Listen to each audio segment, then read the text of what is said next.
Hi, welcome to Centerville Reports Today. I'm Maureen Russell Hodgson. Hey, we're going to have a lot of fun today because we're going to talk about Hosta with a really cute program that the Friends of Benham's Grove are sponsoring called Hosta La Vista. And here to tell us more, we have Jan Prettyman from the Friends of Benham's Grove and Mike Utz, who is the homeowner. One of the highlights of the event that they're going to be holding is a tour through your Hosta garden. So thank you both for being here. Thank you for inviting us. And when we talk about the Friends of Benham's Grove, Jan, it's been around for now about 22 years, but let us know who are those friends? Well, it started way back when the city purchased that building, I believe, and I believe it was Shirley Hines that kind of got things rolling as far as... Right, part of the bicentennial celebration. Right. And so it's kind of, it's come a long way since then, of course. The Friends, basically, we have a board of directors and then a group of committee persons that serve with us. Basically, what we do is fundraise for improvements and changes and things of that nature at Benham's Grove proper, because though it's a city-owned property, there are a lot of people, including some of the garden clubs, that do help. A lot of volunteers help keep that place going as far as the grounds go. Friends is a volunteers group, right. And so some of the fundraising efforts, I know the pergola, the plaza, the gardens. Right. A lot of not only financial assistance, but also hands-on work as well. Right, and our newest contribution was this past fall in front of the big tent, which is up all during summer now on the plaza. It is now landscaped. We have shrubbery to enhance the tent, and it's beautiful. It looks really nice. And we also have some shrubbery down by the pergola as well, and that was done. And of course, you can always stop by Benham's Grove. It's at 166 North Main Street. It is owned and maintained by the city of Centerville. But you all do a lot of special events, as we said, not only on the grounds, but a lot of programming to help benefit Benham's Grove. And so this year you're doing a garden luncheon and tour, featuring the lovely gardens of the Utz family. How did that come about? Well, our president has a lot of good connections as far as... She's connected. Yes. You all, okay. As far as knowing people or knowing people who know people, this type of thing, that people that can share some interesting experiences, some new things, review some historical ideas, things of that nature. So we did that this year, and the way this is going to work is this is going to happen on June the 15th this year.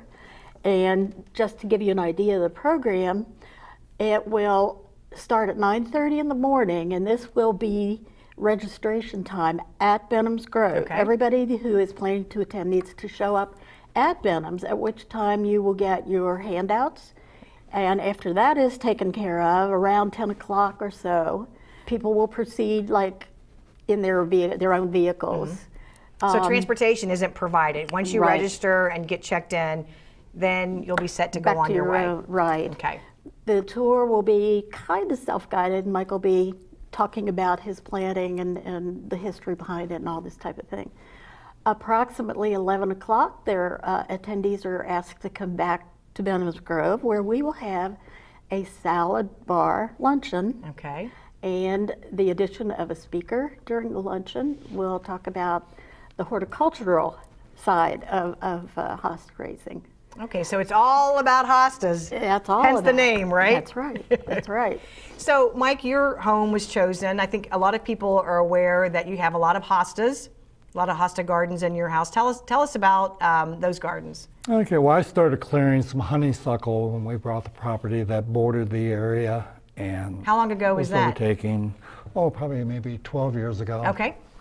And there were some hosta on the property, and I learned to pick them up and everything and move them out there because the wife would want one thing here, one thing there. And so we started planting them through there, and I started going to the garden stores and buying different varieties that I thought was interesting, getting the large Were you a gardener or a landscaper before that? Never. This is all kind of new to you. I liked it, and I liked the grounds. And enjoyed being outside because I was inside industrial type buildings my whole life out there on the working career. And I just, being retired, I enjoyed just going out doing that, and I could do it at any time I wanted and stop at any time I want. And the hosta seemed to be a flower that I could handle out there. That takes a lot of abuse. Out there, if I work on it today and forget about it for 3 days, I can go back and maybe water it and talk nice to it, and it'll grow.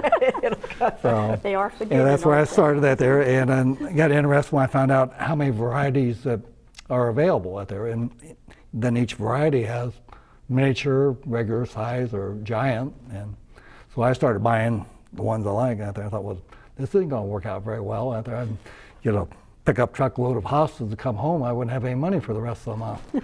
And so I started researching a little bit on the thing out there, and it showed seeds and such, trying out there. That didn't work very well. But I found out you can separate as they start maturing, so that's what I do every year now. So you had a lot of trial and error before you got your trial and perfect error. recipe. It should be interesting. Some of these people that are coming on the tour can probably teach me quite a bit about what I've been doing wrong here and doing there, and this will work better or whatever. Well, we've seen some photos of your gardens, and they're beautiful. But this is all self-taught then. So there were some hostas there, but you've yes, previously there were in a flower bed. There were 7 or 8 different ones and a couple different things now. And now, of course, as we all get a little bit older, it's hard to buy a gift or something. They don't need another shirt or a belt. Well, they'll find one, and so I don't know what we're going to do because I've lost my little packet that had all the names of the different ones I have. So now we're how many? Could you put a number on the number of hostas that you have in your yard? There's somewhere I'd say around 3,000, 3,200, something like that. 3,000. Wow, And then that's incredible. The one covers the other, and what I do now is I've started now the ones that are like Blue Angels. That is a large hosta.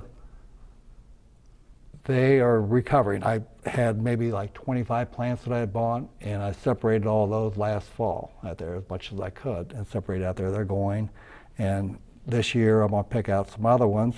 And unfortunately, in the back of the yard, I thought maybe you could see it on this photo, but it's right in this back area at the very end of the lot. Mm-hmm. There's a 80-foot tree laying through the newest bed. Ooh. That went down Friday night. Oh, no. And so we're with the city because there's a couple multiple owners. There's a lane that borders the property that goes back into the rod and reel area, and it's the end of the stone quarry, and it's a high bank, so it's fenced in because you could fall off of it into the quarry. And so this property has a lot of history to it too. That you'll be yes, touring the people as well, that built right? the original home started the quarry, and they homesteaded that property through a land grant out there in 1805. And I think a lot of people, amazing. know about the quarry that was here in Centerville, and that a lot of our, largest collection of early stone houses, they all came from quarry. So that's another little bit of history that you'll get. Mm-hmm. And again, this is all going to happen on Thursday, June 15th. You must buy tickets in advance, right, Jan? That was the next thing I was going to tell you. Yeah, tell us how we get tickets. Since it's a luncheon thing, there will be no sales at the door. Yeah. Okay. Everything's done in advance. Right. The cost for the ticket is $35 each, and this is all inclusive. It's the tour, the lecture, the luncheon, and we will have raffles that is not included in it. This was, an elective thing. You can buy tickets or not if you choose to do so. But I think it's going to be great. We've been doing a lot of planning on it. We're very excited about it. So it's a great way to bring a friend or just come by yourself and meet some friends because now the friends are friendly, right? Oh, I love it. They really are. There are 2 ladies who are accepting the reservations, and I don't have that information with me. Well, the best thing probably to do would be you can call Benham's Grove. Yeah.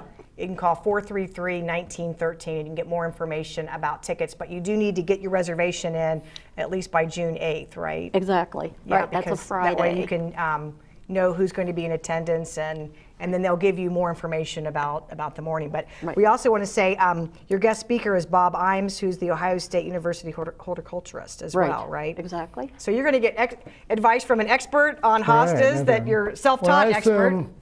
A lot of the participants that come into view will be, because I was really amazed from this article the amount of different people that have contacted me through this 6, 7, 8 months later on. Really? And everything. And there were some ladies last week came up from Xenia And they wanted to knock on the door. So you're making reference to your home was featured in a Dayton Daily News article about yes, about the the article. hostas. When was that, Mike? That's why I was just looking. It looks like it was about a year ago. August 16, just about a year ago. So I don't know anything about hostas. Do they grow at a certain time of year or flower, or are they a year-round kind of plant? Or They come up early spring, start budding out, and for their leaf and foliage, and then most bloom July, August, and maybe the 1st of September. The different species bloom at different times, have different blooms.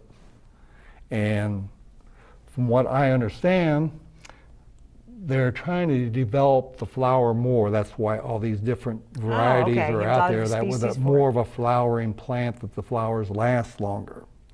And the main one that I've been able to have the most flowering is probably the simplest, most hardiest one, and I refer to it as a plantation lily. And it has a large stem of white flowers that stay for like a 2-week period.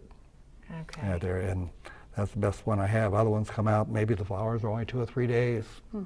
Well, it sounds like if you have more than 3,000, it's going to be quite a tour for folks to see. And is it self-guided? I take it. Pretty much so, yes. Okay. So you'll Yes, spend. I had a question on that. I was wondering, are you ladies going to be there and check them in and Yes. run them around and keep them moving, or what There do are you a do? couple of You us can who rely on are- the Friends of Benham's Grove to have everything well planned and well executed. They've kept me in the secret out there about what all's going on. One of their friends, Agnes Wheeler, is she a fairly new member? Yes. Out there, She's one of the committee she was one of our older neighbors from our previous home. Okay. And she's the one that called me.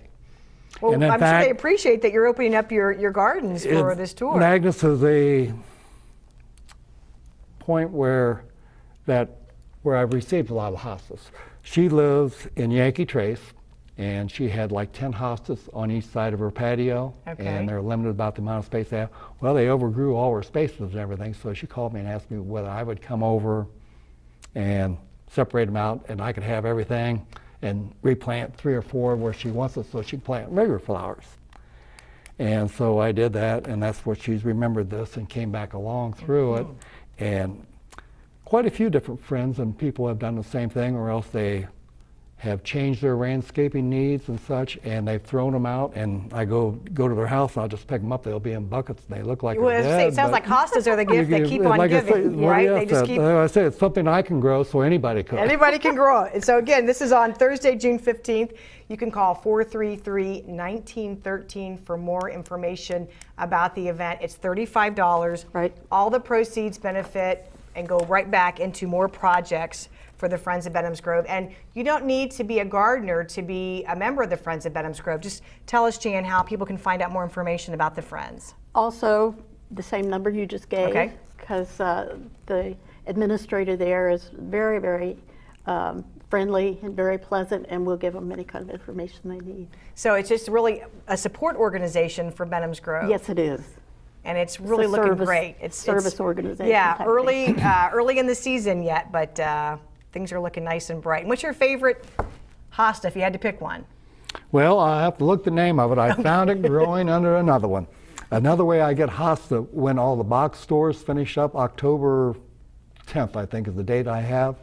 There's a lady that comes in town that's from all the growers, and she saves them for me. And anything that didn't sell and is dead, I can get them for 10 cents a piece out there in the little cups. That This they guy knows how to work the deals, doesn't he? and so then I threw all those on the ground. That's the end of the season, like that. And Well, we're going to have to come and maybe tour your gardens. And 15% of those grow, and, Yeah. and such. But there was one that came out, and it's a miniature, and I found it growing underneath the leaf of a larger one out there where it stands.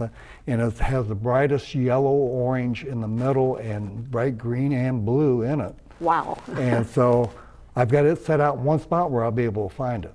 Thank you so much for the information. Thanks for watching. We'll see you next time.